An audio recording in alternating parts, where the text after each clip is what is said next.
কে দেওবন্দি আর কে বেরলবি, কে মাজার পূজারি, কে পীর পূজারি, সবাই বলে বেড়াচ্ছে। সেটা রাখে কেন? আল্লাহ রাসূল সাল্লাল্লাহু আলাইহি ওয়াসাল্লাম, ফাতেমা রাদিয়াল্লাহু আনহা, আলী রাদিয়াল্লাহু আনহু, হাসান হুসাইন রাদিয়াল্লাহু আনহুমা, এই 5 জন ব্যক্তিকেই তারা কেবল পবিত্র মনে করে, বাকিরা তাদের দৃষ্টিতে, শিয়াদের দৃষ্টিতে সবাই কি কাফের। আপনি উচ্চারণ করছেন, যে বারবার উচ্চারণ করছেন, কিন্তু আসল রহস্যটা আমরা জানি না। নাউজুবিল্লাহ। পবিত্র দেহ কয়টা? 5টা।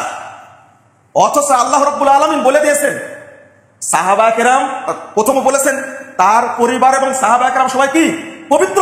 আলহামদুলিল্লাহ, সমস্ত অকল্যাণ এবং সমস্ত অনিষ্ট থেকে আল্লাহ তাদের কি করেছেন? হেফাজত করেছেন।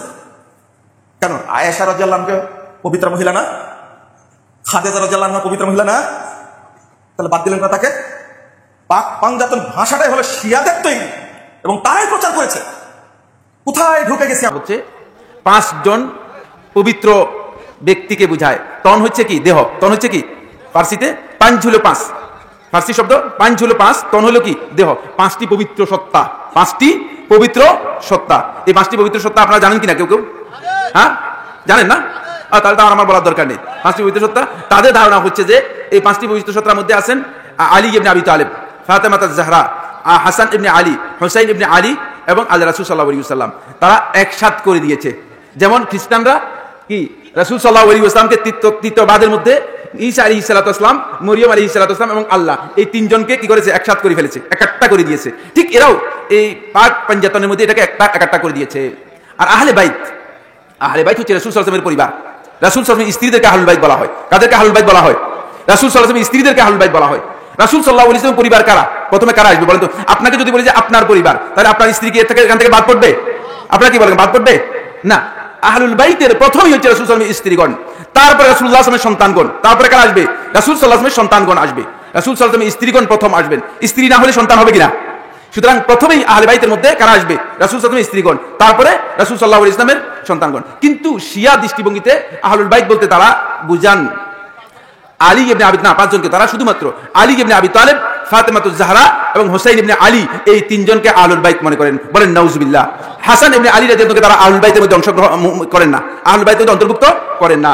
দর্শক, পাক পাঞ্জাতন একটি ফার্সি ভাষার এই শব্দ। পাক অর্থ পবিত্র, পাঞ্জাতন অর্থ হলো 5 ব্যক্তি, অর্থাৎ পবিত্র 5 ব্যক্তি। পবিত্র 5 ব্যক্তি বলে এই পরিভাষাটি মূলত শিয়াদের একটি পরিভাষা।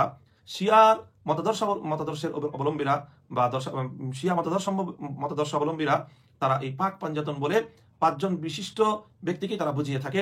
সেই 5 জন ব্যক্তি হলেন হযরত মুহাম্মদ রাসূলুল্লাহ সাল্লাল্লাহু আলাইহি ওয়াসাল্লাম এবং হযরত আলী কারামাল্লাহু ওয়াজহাহু, হযরত ফাতেমা রাদিয়াল্লাহু আনহা, হযরত হাসান এবং হযরত হুসাইন রাদিয়াল্লাহু আনহুমা। এই 5 জনকে নিয়ে তারা পাক পাঞ্জাতন নামে একটি পরিভাষার আবিষ্কার তারা করেছে। অবশ্যই এতে সন্দেহের কোনো অবকাশ নেই যে ইসলামের নিকট এই 5 জন ব্যক্তি মহান ব্যক্তি এবং তারা সকলেই জান্নাতি ব্যক্তি এবং তারা সকলেই মুসলমানদের সকলের নিকটই তারা সম্মানিত। রাসূল সাল্লাল্লাহু আলাইহি ওয়াসাল্লামের তো প্রশ্নই আছে, তার সম্মান এবং তার মর্যাদা সমস্ত মানব জাতির উপরে স্বীকৃত। ঠিক তদ্রূপ আহলে বাইত হিসেবে হযরত আলী, ফাতেমা, হাসান, হুসাইন রাদিয়াল্লাহু আনহুম, তারাও আমাদের সকলের নিকট, মুসলমান ধর্মাবলম্বী সকলের নিকট তারা অনেক উচ্চ মর্যাদা সম্পন্ন ব্যক্তি। এতে সন্দেহের কোনো অবকাশ নেই। তবে এই 5 জনকে মিলিয়ে পাক পাঞ্জাতন নামে একটি পরিভাষার আবিষ্কার, এটি ইসলামী শরিয়ার কোথাও এর কোনো প্রমাণ খুঁজে পাওয়া যায় না, কোন কোরআনের আয়াত বা কোন হাদিসের মধ্যে। এছাড়া এই পাক পাঞ্জাতনের নামে যে আমলগুলো বা যে আচরণগুলো, আমাদের তৃতীয় বিশ্বাস ওয়াল মালাইকা। তো মালাইকা কারা? তো মালাইকা হচ্ছে আল্লাহ রাব্বুল আলামিনের একটা সৃষ্টি, যেটা নূর দিয়ে তৈরি। ওনাদের বিশেষ খুসুসিয়ত হচ্ছে ওনারা খাওয়া দাওয়া করেন না, আহার পিনা করেন না, ওনাদের করার প্রয়োজনও হয় না। ওনারা আল্লাহর হুকুমের অবাধ্যচারণা করেন না, যা আল্লাহ হুকুম দেন তা পালন করেন। এবং ওনাদের একটা বড় খুসুসিয়ত হচ্ছে ওনারা যে কোনো মুহূর্তে যে কোনো আকৃতি ধারণ করতে পারেন, যে কোনো আকৃতি ধারণ করতে পারেন। তবে ওনারা কখনো বৎসুরত ধারণ করেন না। ফেরেশতা হিসেবে আল্লাহর হুকুমের জন্য যেখানে যেখানে প্রয়োজন বিভিন্ন সূরত নিয়ে ওনারা বনি আদমের কাছে বা আল্লাহ রাব্বুল আলামিনের হুকুমের তামিল করেন। যেমন হাদিসে জিবরিলের সময় হযরতে জিবরিল আমিন মানুষের সূরতে আমার নবীর পাশে এসে আমার নবীর হাঁটুর সাথে হাঁটু লাগিয়ে বসেছেন, কিন্তু ছিলেন ফেরেশতা। তাহলে এটাকে ফেরেশতা, তো ফেরেশতার উপর বিশ্বাস করতে হয়। এর পরবর্তীতে ওয়াল কিতাব, আল্লাহ রাব্বুল আলামিন ফেরেশতা মারিফতে আমাদেরকে যে কিতাবগুলো দান করেছেন, সমস্ত কিতাব। তো এখানে আল কিতাব বলেছেন, আল কিতাব, কুতুব বলেন নাই। তো আল কিতাব বলে কোরআন শরীফকে উদ্দেশ্য করেছেন। কোরআন শরীফের মাধ্যমে আপনি ইতোপূর্বে সৃষ্ট সকল কিতাবের উপর বিশ্বাস থেকে এনশোর করতে হবে, এটা বলেছে। এর পরবর্তীতে আমার আল্লাহ বলেছেন ওয়ান নবিয়িন, তো কিতাব যাদের উপর নাজিল হয়েছে সেই সমস্ত নবীদের উপর বিশ্বাস স্থাপন করতে হবে। এবং এই ধারাবাহিকতায় আমার নবী সাল্লাল্লাহু আলাইহি ওয়াসাল্লামকে শেষ নবী হিসেবে পাঠিয়েছেন। কিন্তু আমাদের এখানে মুসলমান মিল্লাতের মধ্যে একটা ফেরকা আছে, এটাকে আমরা কাদিয়ানি বলি। আপনাদের ছেলে সন্তানদেরকে এগুলো শিখাইতে হবে। কাদিয়ানিরা এরা নিজেদেরকে মুসলমান মনে করে এবং মুসলিম পরিচয়ে সমাজের মধ্যে থাকে, কিন্তু এরা আমার নবীকে শেষ নবী মানেন না। বাইরে বলবে মানি, ভিতরে আসলে মানে না। তারা কাদিয়ানিকে কিভাবে নবী মানে। আপনারা বুঝতে পেরেছেন কত জাতের ফেরকা। শেষ নবী না, একজনে বলে শেষ নবী না, আরেকজনে বলে। আমাদের মতো মানুষ পাগল হয়ে যাবেন আপনারা, বুঝতে পেরেছেন? আচ্ছা, তো আমাদের বিশ্বাস, মুসলিম মিল্লাতের বিশ্বাস, আমার নবী আখেরি নবী। আমার নবীর পরে জিল্লি নবী, আসলি নবী, অমুক নবী, কোন ধরনের নবীর নবুয়তের সম্ভাবনা নাই। আমার নবী সাল্লাল্লাহু আলাইহি ওয়াসাল্লাম এতটুকুন পর্যন্ত ঈমান, এতটুকুন পর্যন্ত ঈমান। তাইলে কি? আমানতু বিল্লাহ ওয়া মালাইকা ওয়া কুতুবিহি ওয়া রুসুলিহি ওয়াল ইয়াউমিল আখির। আচ্ছা, একজন নবীকে বিশ্বাস করলো, সবকিছু মানলো, সাহাবায়ে কেরামের মধ্যে দুই একজন সাহাবীকে গালিগালাজ করলো, মুসলমান হবে? এগুলা কিন্তু এখানে উল্লেখ নাই, এগুলা এখানে উল্লেখ নাই। এগুলা আপনি কোরআনের অন্য আয়াত, আহাদিসে পাক, উম্মতে মুসলিমার ইজমা, ঐক্যমত্য, এগুলার উপর ভিত্তি করে আপনাকে ওই জিনিসগুলা মেনে নিতে হবে।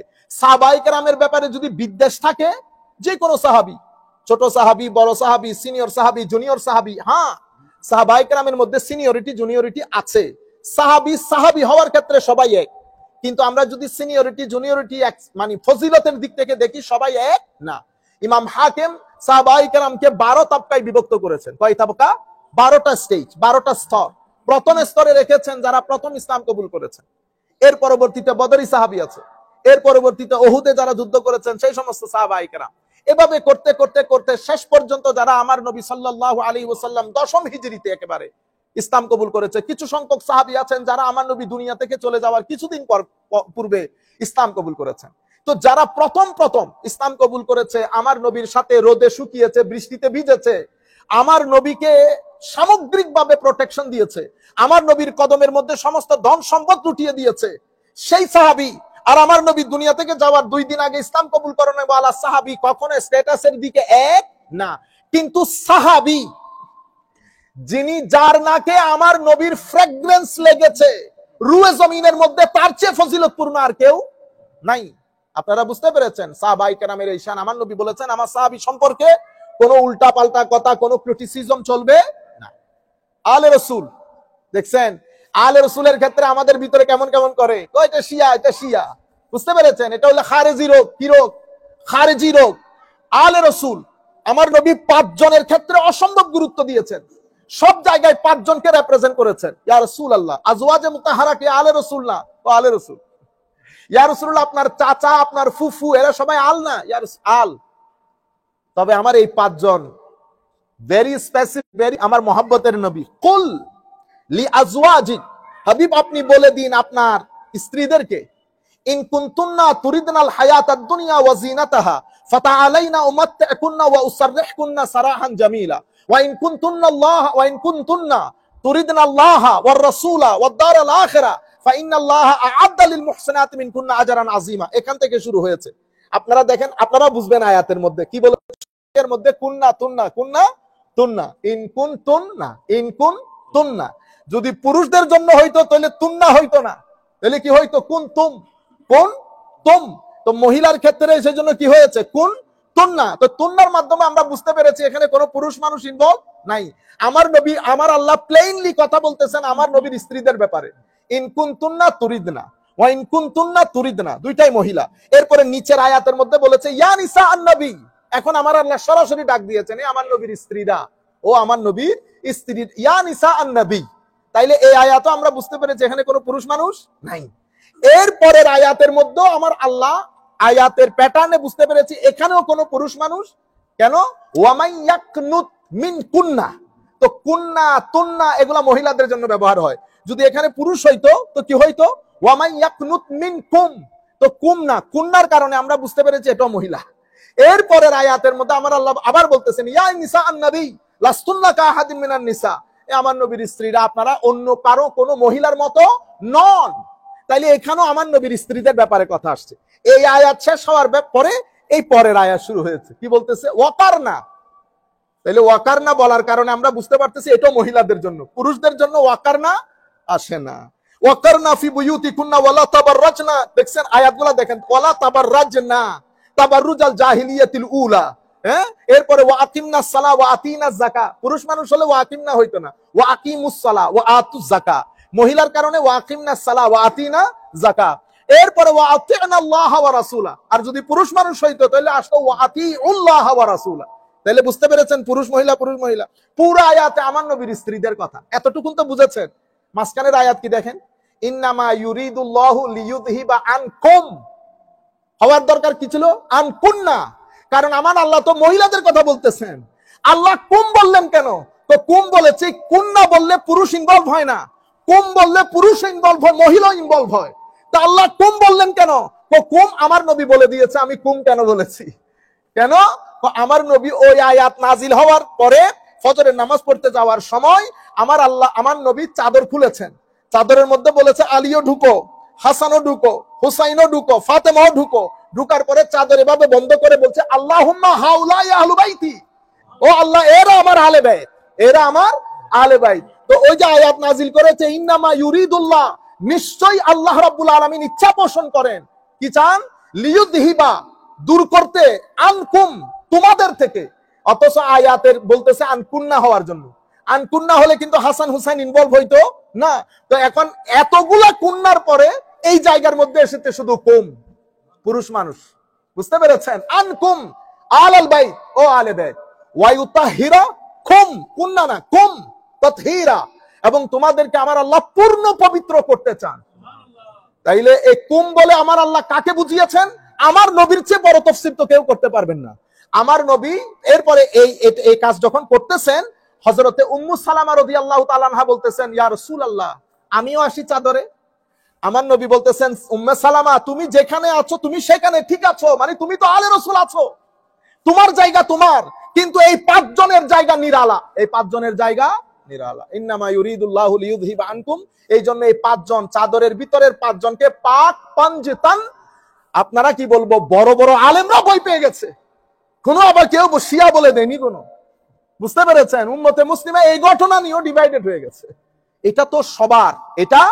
এবং আপনি বিশ্বাস করবেন কিনা জানি না, এই আমেরিকার 80% মসজিদে গত 10 বছর ধরে মুহররম শরীফের 10 মুহররম চলে যায়, মুহররমের ফজিলত বলে, আদম আলাইহিস সালামের সৃষ্টির কথা বলে, কিয়ামতের কথা বলে, কিন্তু 10 মুহররম ইমাম হুসাইনের শাহাদাতের কথা আমরা বলি। বুঝতে পারছেন আপনারা? এখন আল্লাহ রাব্বুল আলামিন আমাদের হামি ও নাসির হোক। এতটুকুন ইমানের কথা বলে আমরা শেষ করে দিচ্ছি। এরপরে মাঝখানে আমার আল্লাহ বলেছেন ওয়াতাল মাল আলা হুব্বিহি, যারা টাকা পয়সা দন দৌলত মহব্বত করে অন্তর দিয়ে দেয়, কাদেরকে? আত্মীয় স্বজনকে, ইয়েতিমকে, মিসকিনকে, এবং যারা সফরের মধ্যে থাকে তাদেরকে, ওয়াসাইলিন, যারা বিভিন্ন কারণে করজের মধ্যে জড়িত, তারা টাকা চায়, সহযোগিতা চায়, তাদেরকে, ওয়াফির রিকাব, যারা জেলে আছে অথবা যারা আগের যুগে গোলাম ছিল, তাদের ক্ষেত্রে এই টাকাগুলা খরচ করে। কিভাবে খরচ করে? মহব্বত নিয়ে খরচ করে। এর পরবর্তীতে এই তাইলে খরচ করার কথা এসেছে, খরচ কিভাবে? মহব্বতের সাথে। আমাদের মতো না, আমরা তো মনে করি এহসান করতেছি আপনার উপর খরচ করে। বুঝতে পেরেছেন? এরকম না। আমার আল্লাহ বলছেন ওয়াতাল মাল আলা হুব্বিহি। তো আমার নবী এটা বলেছেন হাদিসে পাকের মধ্যে, তো খরচ কিভাবে? তো খরচ এমন সময় করো যখন তুমি খরচ করলে তুমি চিন্তা করো যে গরিব হয়ে যাবে, তোমার টাকা কমে যাবে। এমন সময় না যে আমার কাছে খরচ করা বাদে অন্য কোনো উপায় নাই। আমি জানি আমি আমার এখন বয়স হয়ে গেছে, 70-80 বছর হয়ে গেছে, আমার কাছে খরচের জায়গা নেই, আল্লাহর নামে দিয়ে দিলাম, তো এটার জন্য সওয়াব হবে। কিন্তু আমার নবীর এক সাহাবী জিজ্ঞেস করতেছে, ইয়া রাসূলুল্লাহ, সবচেয়ে বড় সাদাকা কোনটা? তো যেই সাদকা করলে, যেই দান করলে তুমি গরিব হওয়ার সম্ভাবনা চিন্তা করো, অথবা তোমার কাছে আরো টাকা ইনকাম করার যে একটা অদম্য ইচ্ছা, এইটা যতদিন পর্যন্ত থাকে ততদিন পর্যন্ত যেই দান করো সেই দান সবচেয়ে উত্তম, সেই দান সবচেয়ে উত্তম। আমি গরিব হয়ে যাব, ব্যাংক ব্যালেন্স কমে যাবে, এই দান। তবে দানের মধ্যে একটা দারুণ জিনিস হচ্ছে, আপনি এটা পরীক্ষা করে দেখতে পারবেন। 100 টাকা দিবেন আল্লাহর দরবারে, আমার আল্লাহ $10,000 করে ফেরত দিবেন। আপনি যদি না হয় তাহলে আপনি আমাকে জিজ্ঞেস করবেন, হুজুর $100 দিছি, আমাদের টাকা পয়সা আসে না। গ্যারান্টির সাথে বলছি, $100 দিবেন, $10,000 বুঝে নিবেন। কোন দিক দিয়ে আসবে আপনি কল্পনাও করতে পারবেন না। আমাদের সমস্যা হয় কি, চলে আসলে মনে করি ধরে তেমনও আসবে, তা আমি জানতাম, এটা আমি জানতাম, এত বহুত বড় মাস্টার, বুঝছেন নি? মনে রাখবেন ভাই, বুদ্ধি পরামর্শ দিয়ে টাকা ইনকাম হয় না। বুদ্ধি পরামর্শ দিয়ে টাকা ইনকাম হলে হার্ভার্ড বিশ্ববিদ্যালয়ের প্রফেসর সবচেয়ে বেশি চালাক, নাইলে হার্ভার্ড ইউনিভার্সিটির প্রফেসর হইতে পারতো।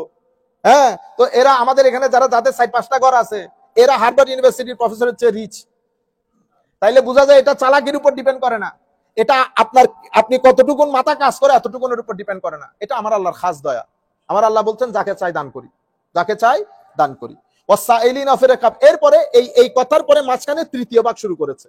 তৃতীয় ভাগে কি বলেছে? ওয়াকামাস সালাহ ওয়া আতাজ যাকাত, নামাজ কায়েম করে, যাকাত দেয়। ওয়াল মুফুনা বিআহদিহিম ইযা আহাদু, ওয়াদা করলে ওয়াদা পূরণ করে। এবং ওয়াস-সাবিরিনা ফিল বাসাই ওয়াদ দাররা, সকল অবস্থায় ধৈর্য ধারণ করে। ওয়াহিনাল বাস, তাইলে এই জায়গার মধ্যে নামাজের কথা বলেছে, যাকাতের কথা বলেছে, ওয়াদা পূর্ণ করার কথা বলেছে এবং ধৈর্যের কথা বলেছে। এতটুকুন কথা বলার পরে আমার আল্লাহ বলতেছেন উলাইকাল্লাযিনা সাদাকু ওয়া উলাইকা হুমুল মুত্তাকুন, এরাই সত্যবাদী, এরাই মুত্তাকি। তাইলে তিনটা কথা বলেছেন। তোমরা মনে করিও না তুমি আইসা কিবলামুখী হইয়া কিছু করছো, হ্যাঁ, অথবা পিছন ফিরা কিছু করছো, কইরা চলে গেছো, তুমি সবকিছু কইরা ফেলছো, ঘটনা সেরকম না। লাইসাল বির, শুধু এটা বীর না, এটা সওয়াবের কাজ না, এটাই খাইর না। লাইসাল বিররা আন তুওয়াল্লু উজুহাকুম কিবালাল মাশরিক ওয়ালাকিন্নাল বিররা, ওয়ালাকিন্নাল বিররা বলে রাইটিয়াসনেস, ভালো কাকে বলে? এই ঈমানিয়াত, আখলাকিয়াত এবং আমালিয়াত, এই জিনিসের উপর বিশ্বাস, এই জিনিসগুলো আমল করতে হবে, এই জিনিসগুলো আখলাকের মধ্যে থাকতে হবে। আখলাকের মধ্যে সবচেয়ে গুরুত্বপূর্ণ দুইটা জিনিস বলেছেন, বরং তিনটা। একটা হচ্ছে ধৈর্য ধারণ করা, কোন অবস্থায়, সকল অবস্থায় ধৈর্য ধারণ করা। আর একটা হচ্ছে ওয়াদা পূর্ণ করা। এবং তৃতীয় বিষয় যেটা আমার আল্লাহ বলেছেন, মহব্বত করে আল্লাহর রাস্তায় দেওয়া। আপনি যদি এই আয়াত দেখেন, আমাদের অনেকেই বলেন যে উলামায়ে কেরাম যে তাসাউফ কোথায় আছে ইসলামী শরীয়তের মধ্যে, কোরআন শরীফের মধ্যে? এখানে ঈমানও আছে, আমলও আছে, তাসাউফও আছে। তাসাউফ কোনটা? ওই ধৈর্য ধারণের কথা, আখলাকের কথা, ওগুলো তাসাউফ। আল্লাহ রাব্বুল আলামিন আমাদের হামি ও নাসির হোক। আমরা আসলে অসম্ভব ব্যস্ত, ইয়ার কারণে